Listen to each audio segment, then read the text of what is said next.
بسم اللہ الرحمن الرحیم۔ روزے کی فرضیت اور فضیلت۔ رمضان المبارک کے روزے کس شخص پر فرض ہے؟ رمضان المبارک کے روزے اس شخص پر فرض ہے جس شخص میں بھی 5 شرطیں پائی جائے اس پر روزے فرض ہے۔ پہلی، وہ شخص مسلمان ہو۔ دوسری، مکلف ہو۔ تیسری، روزہ رکھنے پر قادر ہو۔ چوتھی، مقیم ہو۔ پانچویں، اس میں کوئی مانع نہ پایا جائے۔ مندرجہ بالا 5 شروط جب بھی کسی شخص میں پائی جائے اس پر رمضان المبارک کے روزے رکھنا فرض ہوں گے۔ پہلی شرط کی وجہ سے کافر روزہ رکھنے کے حکم سے خارج ہے، کیونکہ اس پر روزہ رکھنا لازم نہیں اور نہ ہی اس کا روزہ رکھنا صحیح ہے، اور اگر وہ مسلمان ہو جائے تو اسے روزہ قضا کرنے کا نہیں کہا جائے گا۔ اس کی دلیل اللہ سبحانہ و تعالی کا فرمان ہے، ان کے نفقات کے قبول نہ ہونے کے اس کے علاوہ اور کوئی سبب نہیں کہ انہوں نے اللہ تعالیٰ اور اس کے رسول کے ساتھ کفر کیا، اور نماز کے لیے بھی بڑی سستی اور کاہلی سے آتے ہیں،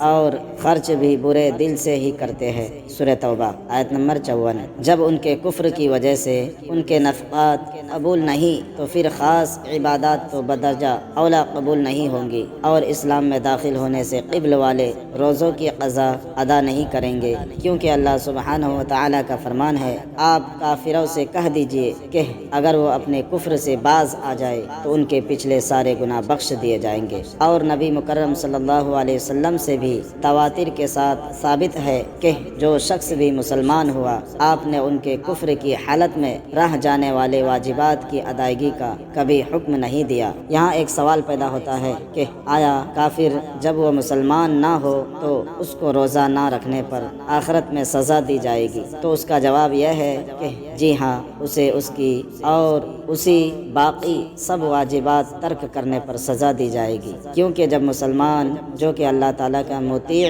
اور شریعت اسلامیہ کے احکام پر التزام کرنے کا پابند ہونے والا شخص اس کے ترک کرنے پر سزا کا مستحق ہے، تو کافر جو کہ ایک متکبر ہے کو بدرجہ اولا سزا ملے گی۔ اور پھر دوسری بات یہ بھی ہے کہ جب کافر کو ان دنیاوی نعمتوں جن میں کھانا پینا اور لباس وغیرہ شامل ہے سے نفع اٹھانے کے بنا پر عذاب دیا جائے گا، تو حرام کام کے ارتکاب اور واجبات کو ترک کرنے پر بالاولا سزا دی جائے گی۔ یہ تو قیاس تھا، اور اس کی دلیل بھی قرآن مجید میں موجود ہے۔ اللہ تعالیٰ نے مجرموں سے اصحاب یمین کا سوال ذکر کرتے ہوئے فرمان، تمہیں جہنم میں کس چیز نے ڈالا؟ انہوں نے کہا، ہم نہ تو نماز پڑھتے تھے اور نہ ہی مسکینوں کو کھانا کھلاتے تھے، اور ہم بحث کرنے والے انکاریوں کے ساتھ مل کر بحث مباحثہ میں مشغول رہا کرتے تھے اور قیامت کے دن کو جھٹلاتے تھے۔ سورہ مدثر آیت نمبر 42 تا 46۔ تو ان 4 چیزوں نے انہیں جہنم میں داخل کیا۔ وہ یہ ہے، پہلی چیز ہے نماز، ہم نماز نہیں پڑھتے تھے۔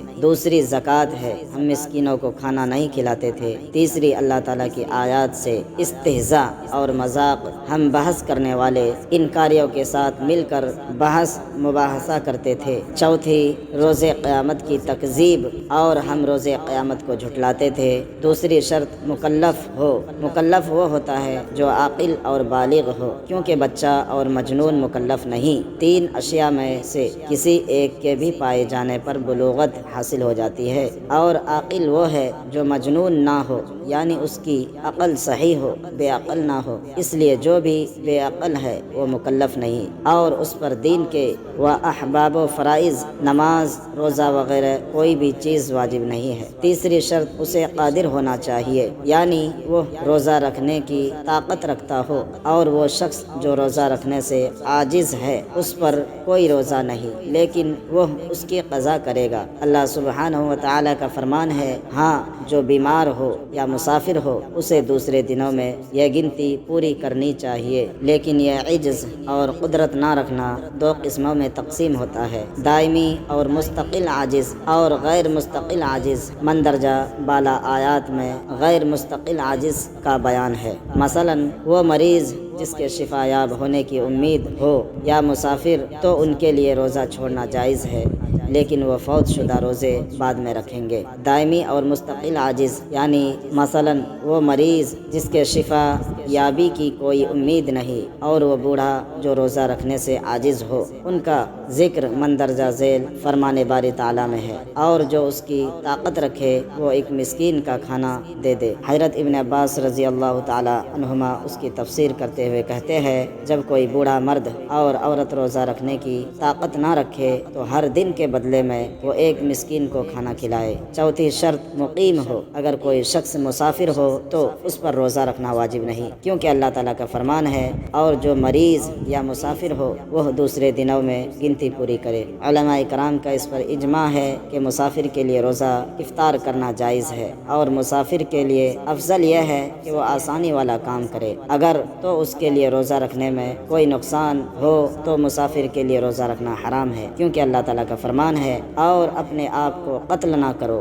یقیناً اللہ تعالیٰ تمہارے ساتھ بڑا مہربان اور رحم کرنے والا ہے۔ اس آیت میں دلیل ہے کہ انسان کو جس میں نقصان ہو وہ اس کے لیے منع ہے۔ اگر آپ یہ اعتراض کریں کہ اس ضرر کا پیمانہ کیا ہے جس کی وجہ سے روزہ رکھنا حرام ہے، تو اس کا جواب یہ ہے کہ اس کا ضرر حسی یا پھر خبر کے ساتھ ہو۔ حسی ضرر یہ ہے کہ مریض یہ محسوس کرے کہ روزہ رکھنے کی وجہ سے اس کی بیماری میں اضافہ ہوگا اور اسے ضرر دے گا، جس کی وجہ سے اس کی شفا یابی میں دیر ہوگی، یا پھر کوئی ماہر ڈاکٹر اسے بتائے کہ اس کے لیے روزہ رکھنا ضرر کا باعث ہوگا۔ پانچویں شرط، اس شخص میں کوئی مانع نہ پایا جائے، اور یہ صرف عورتوں کے ساتھ خاص ہے، اس لیے حائضہ اور نفاس والی عورت پر روزہ رکھنا لازم نہیں، لیکن وہ بعد میں اس کی قضا کرے گی۔ نبی صلی اللہ علیہ وسلم کا فرمان ہے، کیا ایسا نہیں ہے کہ جب عورت کو حیض یا نفاس آتا ہے نہ تو وہ روزہ رکھتی ہے اور نہ ہی نماز پڑھتی ہے، تو اس لیے اس پر اس حالت میں روزہ رکھنا لازم نہیں۔ اور علماء کرام کا اجماع ہے کہ اگر وہ رکھ بھی لے تو اس کا روزہ صحیح نہیں ہوگا، بلکہ اس پر اس کی قضا ضروری ہے۔ واللہ اعلم۔ ناظرین، ویڈیو اچھی لگے تو ویڈیو کو لائک اینڈ شیئر اور چینل کو سبسکرائب ضرور کیجیے۔ شکریہ۔